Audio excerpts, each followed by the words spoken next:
Hi, welcome to my channel. My name is Shay, and here we talk about life, healing, and all things mental health. Okay, so I have a TikTok channel, and one of my TikTok followers, they asked a really good question that I felt was really important to talk more about it, and I would need more than 3 minutes. So here we are at my YouTube channel. They asked, how do you heal from trauma? Now that question is such a broad question, and there are so many ways that you actually can heal from trauma. I'm going to get into it now. I just wanted to remind you that healing and healing through your trauma is a work in progress. It's something that is it's linear. So for example, you may be one place one day and then you may feel like you're at another place another day. So it is a work in progress. So definitely keep working towards it, okay?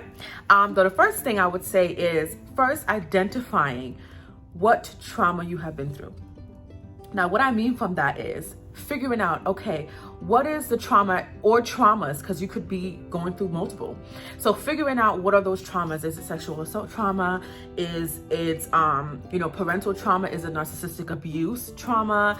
Is it abandonment trauma? Figuring out for you what is the type of trauma that you've been through so that you can start to identify, where does this start from you? Where does the trauma start from you? Where does everything start for you? The next thing that you can do is engage in therapy or counseling. So if you want to, dig deeper into these traumas and learn ways that you can heal, learn, different coping strategies, have a trusted environment where you can speak to a counselor or a therapist, you may choose to engage in counseling session. So finding a therapist that you trust, finding a therapist that has some of the qualities that you need. Like, for example, some people prefer to have a therapist who's Black and brown, if they are a Black and brown person. Some people prefer to have a therapist who has a multicultural education.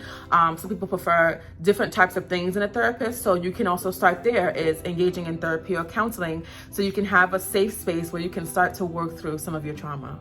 Another thing that I always suggest and recommend to any of my clients is connecting with people you trust. So, having a social support system so you can feel like you're a part of a tribe. So you can talk to these people that you trust about how you're feeling. You can do fun things with them, just as a way to just kind of live your life and be around people that you trust. So connecting with, whether it be your family, your friends, or people that you trust, your own family, you can definitely just make sure that you are around people that you trust and that love you, so that you can also have that social support system. The days that you're down, the days that you need some extra push or support, you have those people that are with you, that love you, and that want to see you do well. And also learn de-stressing skills. So skills like deep breathing, writing, meditation, mindfulness, just things that you can do so that when you are feeling anxious or when things get really rough for you, you can engage in some of these de-stressing skills to help you de-escalate and to help you center and balance yourself again. So de-stressing skills is more of something that you can do like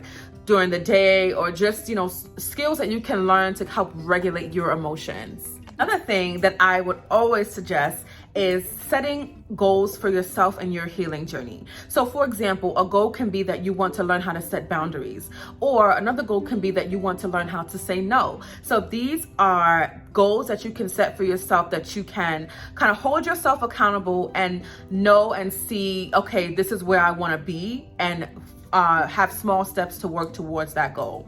So setting those goals for your personal growth and your own healing journey is important as well. You can also work to change your perspectives and your thought process. So some people may have a lot of negative self-talk. So like saying things like negative self-talk, an example of that could be, I'm dumb, I'm inadequate, I'm not valuable, I'm not worthy. Those are some thought processes that many people may believe about themselves. So what you can do is work to change those thought processes. Instead of feeling like you're inadequate, maybe set some goals to work towards those things that you feel like you haven't accomplished or you haven't done yet. Or changing, instead of saying that you're inadequate or you're not worthy, just say, I haven't been around the people that helps me feel worthy. I need to find the right people that will be able to support me. So one thing you can also do is start to challenge your thought processes and change your perspectives. These are just a few things that you can do to start to work through your trauma. I am always going to say to be patient with yourself and to know that you are working towards some very tough things. Be patient with yourself and know that if you do the work, it definitely will pay off. And you matter, and you are important enough to work through some of these things that you have been through.